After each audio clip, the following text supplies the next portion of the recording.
Well, hey everybody, we are here. It's Brian with Mary and Cheryl. We're all ministers here at the church. Hopefully you know us, but if not, it's good to see you this morning or whenever you're listening to this or watching this. And we always start out with our sponsor of the week. And today we wanted to highlight Sugar Creek Lodge. I was really wishing that we brought some of their coffee with us because we got to enjoy it. It was so good. Very good. So yesterday, the staff, every spring we like to take a retreat day just for like some vision casting and prayer time together.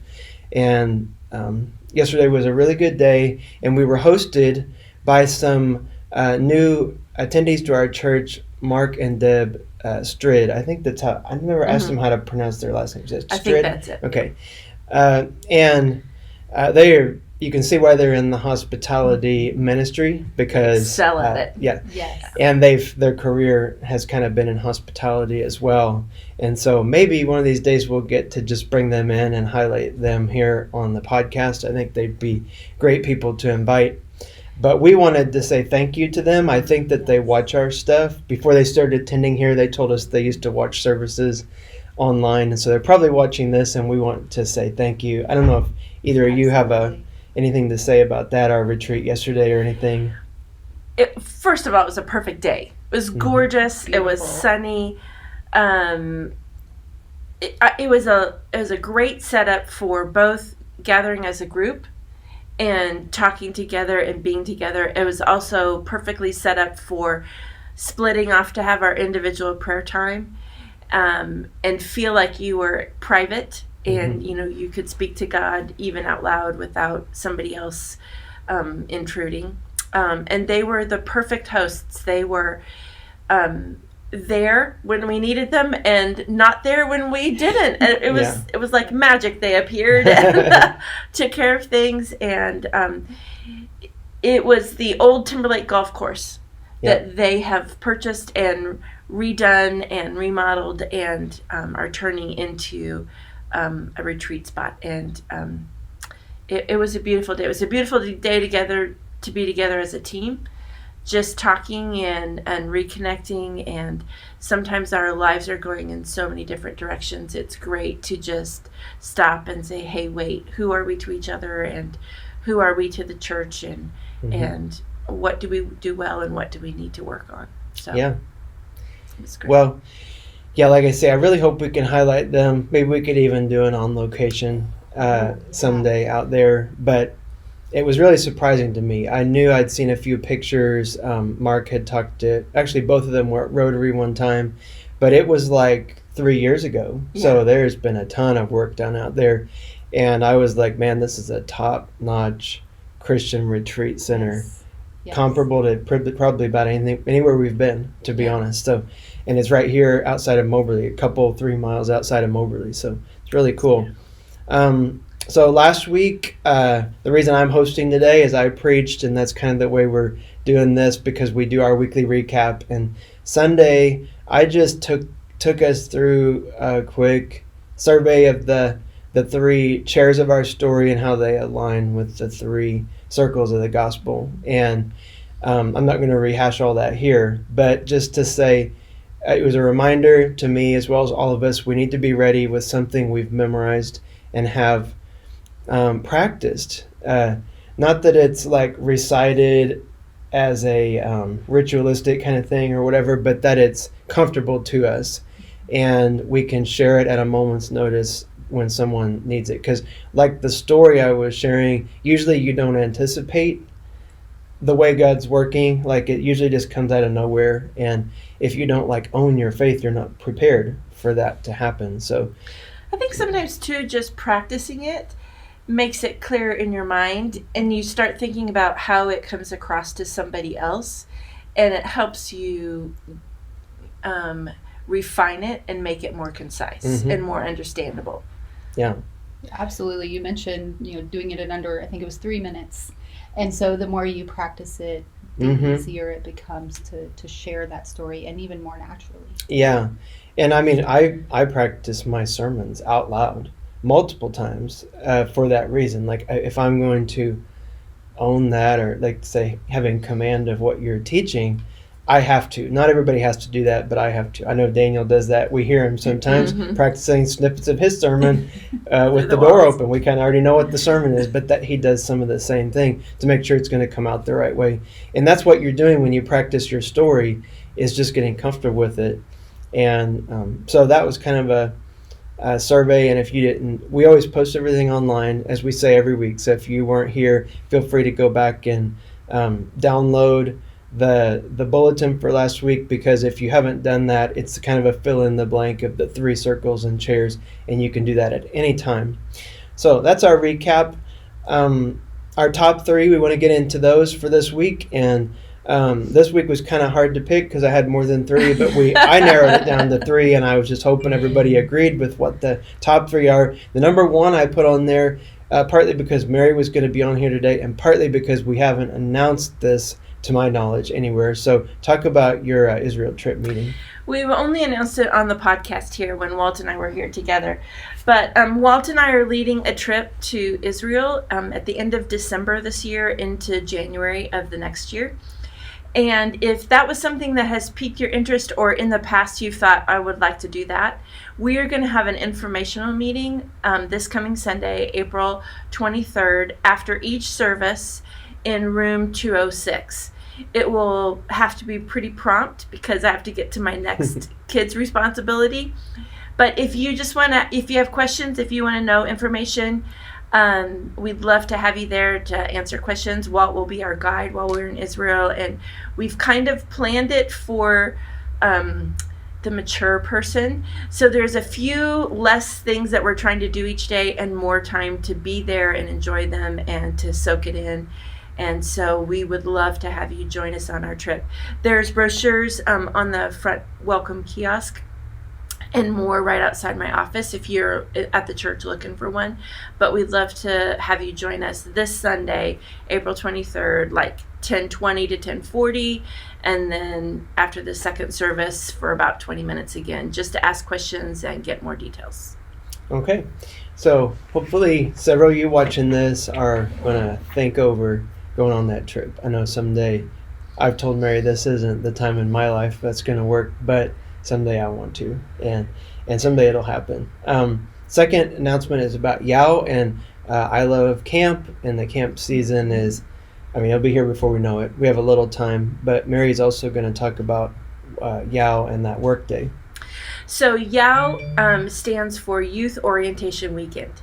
And so kids that have been to church camp at White Oak Christian Camp right here in Moberly, and they're over 12 and they're a Christian and they want to be on staff for a particular camp session, they are asked to come to this training. And it's really a time of devotion, of work, getting camp ready, but also talking about what does it mean to be a teenager who's leading, and what is involved in that, and what are the attitudes and the ways of talking to kids and motivating kids that is helpful. And so we ask any teenager that wants to be a part of that to come to Yao, and that's April 28th and 29th this year. And there are applications on the website, www.whiteoakchristian.org. And you just click on the form and download it, or there's some in our lobby brochure rack right outside the office door, and those need to be turned in to me. You can just leave them outside my office, or you can put them through the gold slot on the welcome kiosk. And it's just a Friday night, Saturday, and they get a chance to work with other teenagers and meet some of the adults that are involved in camp. And those adults will kind of give them tips, and then also give the deans ideas of how well they did at following instructions and their attitude and their work ethic and all kinds of things like that, so that the deans can choose the best possible teenagers to help with their camp session. Okay. So that's Yao, and it's coming right up.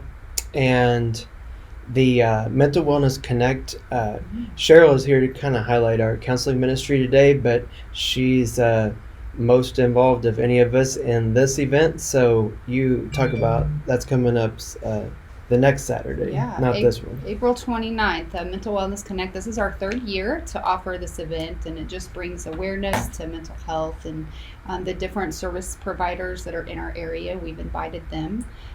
This year we partnered with Caring Community Partnerships and Lighthouse Counseling, and Elliot, so that we can also offer some information about suicide, and particularly have a prayer vigil for suicide and suicide awareness and individuals that struggle with that. So the event itself is going to be busy. It's from 11 to 2 on April 29th, and it's here at the church. We are going to have just a fun time of activities and getting to meet the service providers in our area. We actually are going to have an ambulance here and a fire truck here, so it's a kind of a fun event for families to bring their kids and be able to meet some of those individuals that are first responders. We're going to have Sam Dawkins, and her family is going to do face painting. Okay. We have a few students from the college that are going to come over and offer popcorn and cotton candy, and that particular part of the event is going to be from 11 to noon.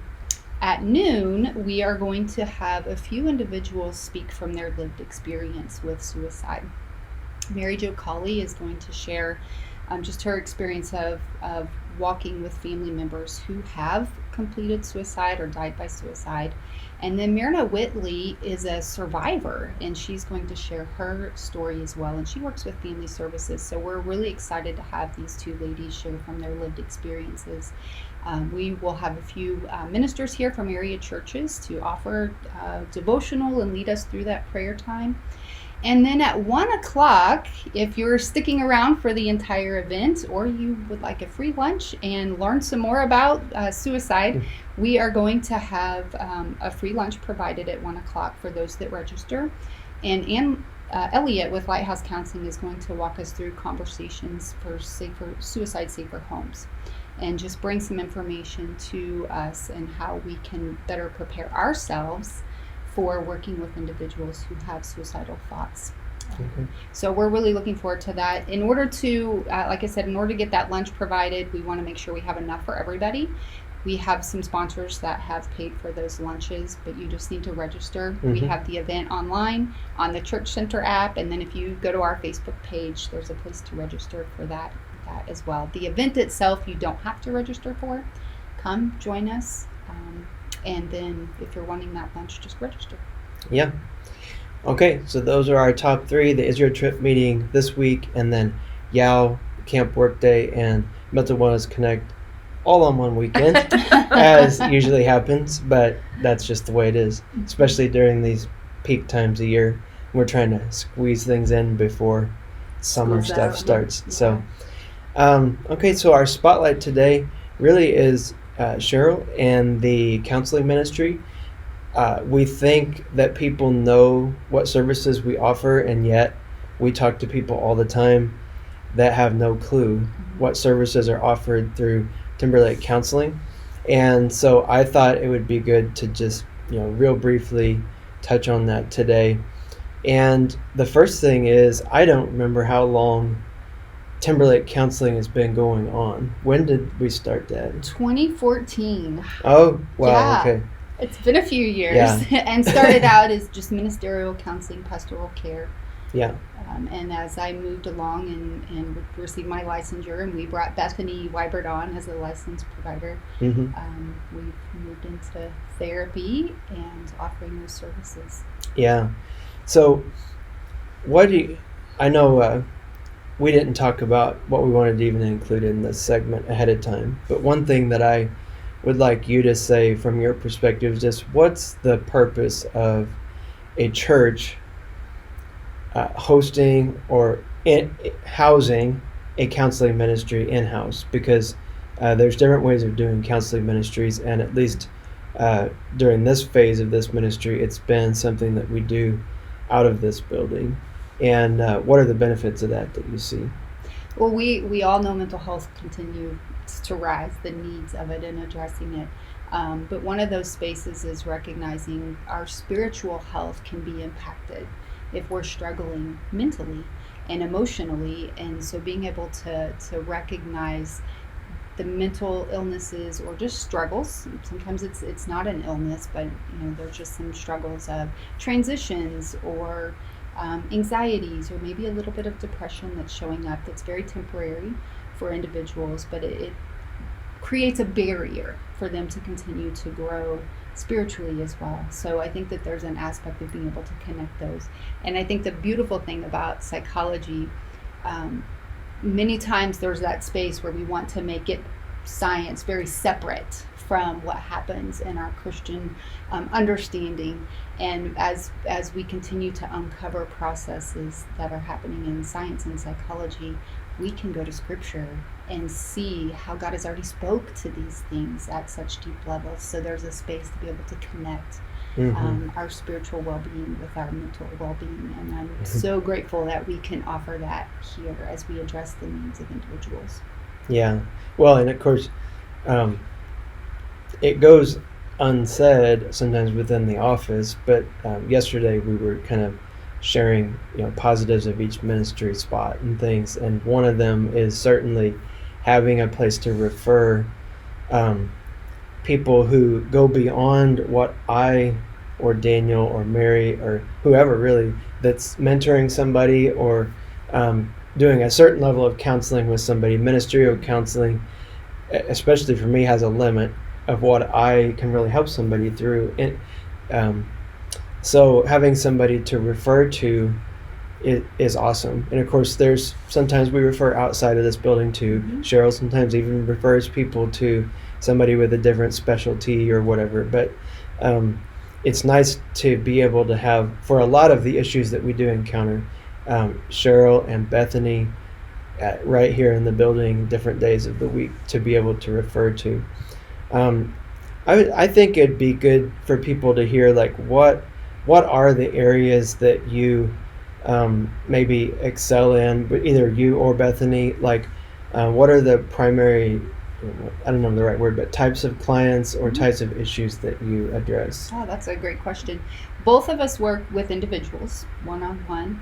We also work with families and we work with couples. So there's kind of a variety there that we can help individuals with. I tend to, as I've noticed my client load and just kind of look at who do I tend to help or come to me more often, it seems like there's a lot of teenagers that I serve. And so that's become an area that I've worked on and individuals that I've worked with.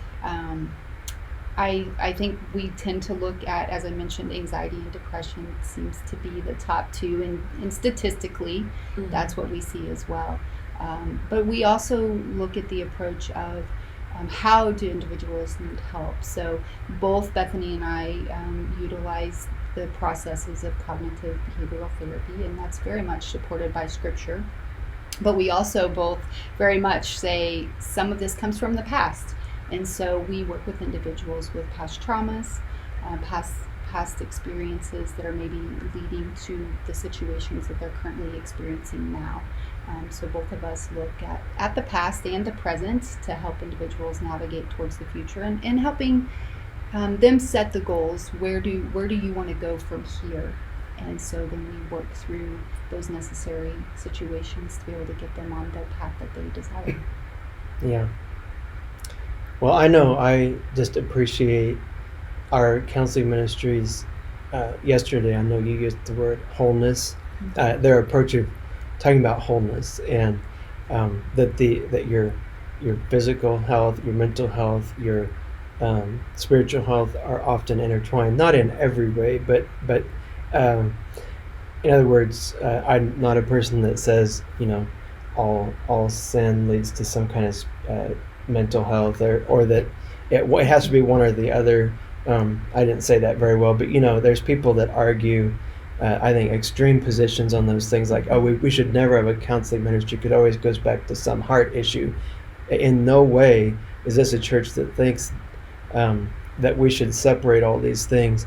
And I think when this ministry was put in place, that was a conviction Doug had. And so that was one of the reasons that Cheryl was encouraged to come on board at the very beginning.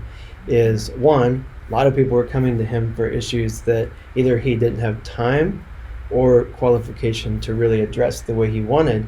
But then we wanted to maybe destigmatize mental health therapy and all that. And that's another thing I like about having it here.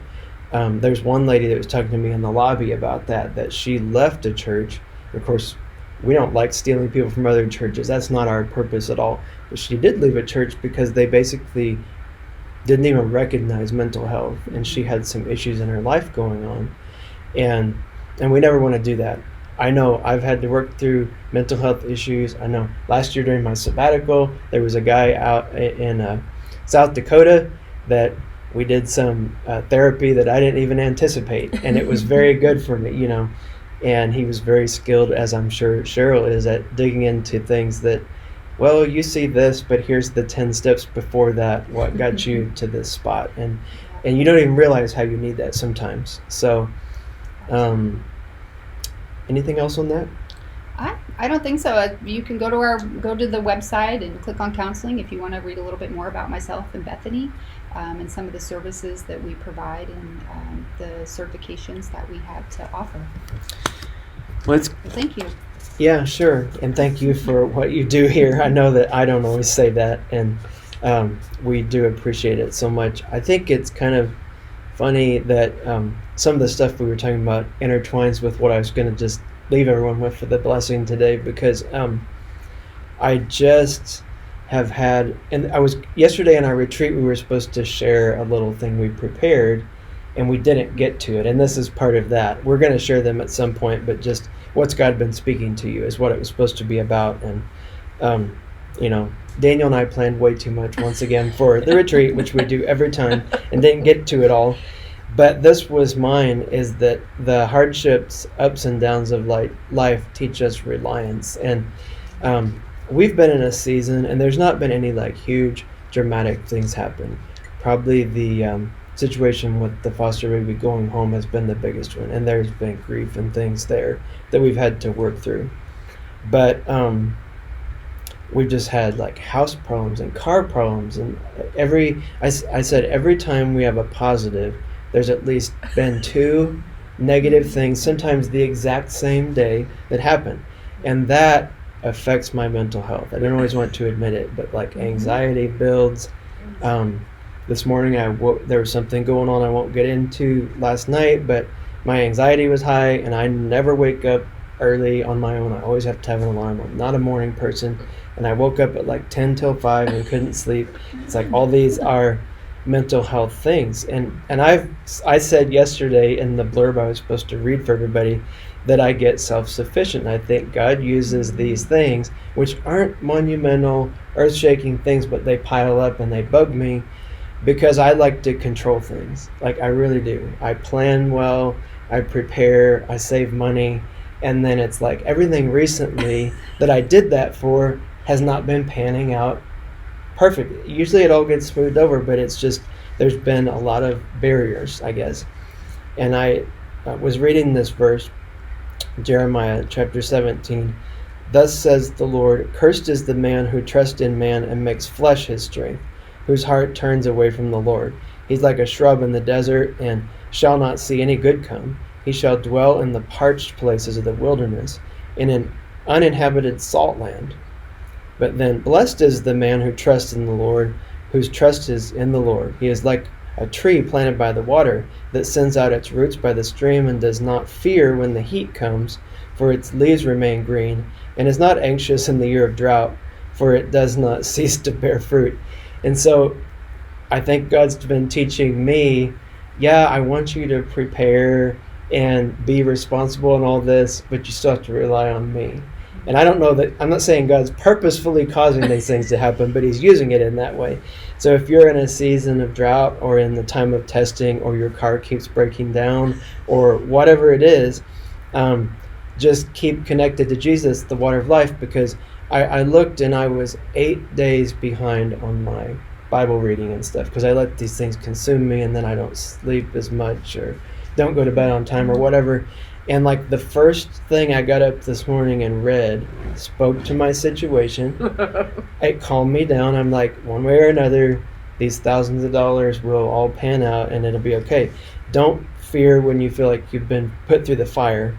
And I know a lot of our people feel that for different reasons, but God will bring you through to the other side. And what I think, in light of what we talked about Sunday, is in the end you'll bear more fruit, and you'll be better for that. You'll be a bit.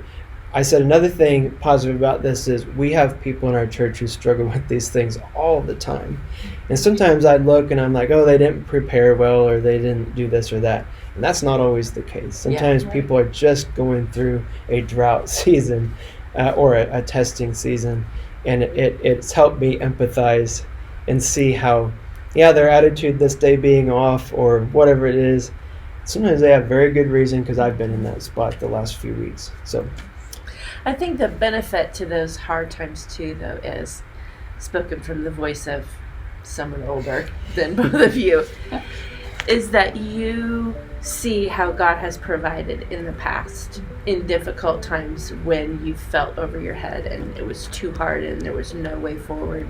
And God stepped up, made a way. He was there the whole time. And the next time it comes around, you can look back and go, okay, I don't see a way through this time, but I know in the past God has been faithful, and God has provided, and God has been my protection, and He will again.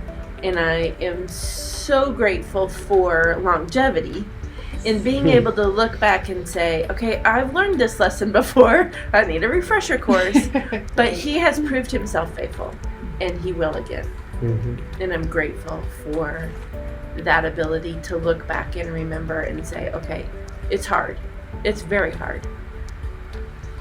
But He will step up. He has, He will. So that's our blessing to you this week, because you may be going through that. You may know someone going through that, and maybe you can share that or just take that to heart today. So thanks for being with us, and we'll either see you Sunday or next week here on the podcast.